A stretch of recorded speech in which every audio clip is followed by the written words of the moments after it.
తన భర్త ఏం తప్పు చేశాడని వేధిస్తున్నారు అని వైఎస్ఆర్సీపీ సోషల్ మీడియా కార్యకర్త ఇంటూరి రవికిరణ్ భార్య ఇంటూరి సుజన ప్రశ్నించారు. 2.5 నెలలుగా తన భర్తను పోలీసులు వేధిస్తున్నారని వాపోయింది. నా భర్తపై ఇప్పటివరకు 15 కేసులు పెట్టారు, ఇంకా పెడుతూనే ఉన్నారు. అసలు ఆయన చేసిన తప్పేంటి అని నిలదీశారు. కూటమి ప్రభుత్వం మా కుటుంబాన్ని దారుణంగా ఇబ్బందులు పెడుతోందని, వేధింపులు ఆపకపోతే తనకు చావే శరణ్యమని చెప్పి సుజన కన్నీటి పర్యంతమయ్యారు. తాడేపల్లిలోని వైఎస్ఆర్సీపీ కార్యాలయంలో శుక్రవారం ఇంటూరి రవికిరణ్ సతీమణి సుజన మీడియాతో మాట్లాడుతూ తన భర్తపై జరుగుతున్న వేధింపులు, కేసుల వివరాలను ఆమె వివరించారు. తన భర్తను ఆగస్టు 31వ తేదీన అదుపులోకి తీసుకున్న పోలీసులు 2.5 నెలలుగా రాష్ట్రమంతా తిప్పుతున్నారు.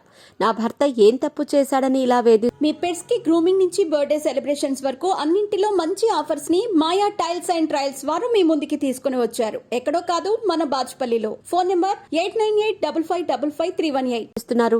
వివిధ పోలీస్ స్టేషన్లు, జైళ్లకు తరలిస్తున్నారు.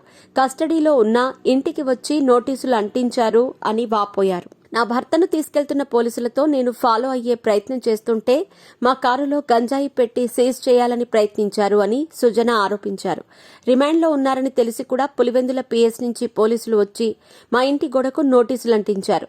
నా భర్త హార్ట్ పేషెంట్, ఆయనకు ఏ మందులు ఇస్తున్నారో కూడా తెలియటం లేదు అని కన్నీటి పర్యంతమయ్యారు. ఏ జైల్లో ఉన్నాడో తెలుసుకుని అక్కడికి వెళితే అక్కడ కలవనీయకుండా పీటీ వారెంట్ల పేరుతో ఇంకో చోటకు తరలిస్తున్నారని సుజన వివరించారు. మా లాయర్లకు కూడా పూర్తి సమాచారం ఇవ్వటం లేదు. నా భర్త ఆరోగ్యం బాగోలేదు, అయినా ఆయన్ను కనీసం చూడనివ్వటం లేదు. అర్ధరాత్రిళ్లు తరలిస్తున్నారు అని సుజన ఆరోపించారు. 12 ఏళ్ల నుంచి మేం వైఎస్ఆర్సీపీలో పనిచేస్తున్నాం. నా భర్త ఏ తప్పు చేయలేదు అని స్పష్టం చేశారు.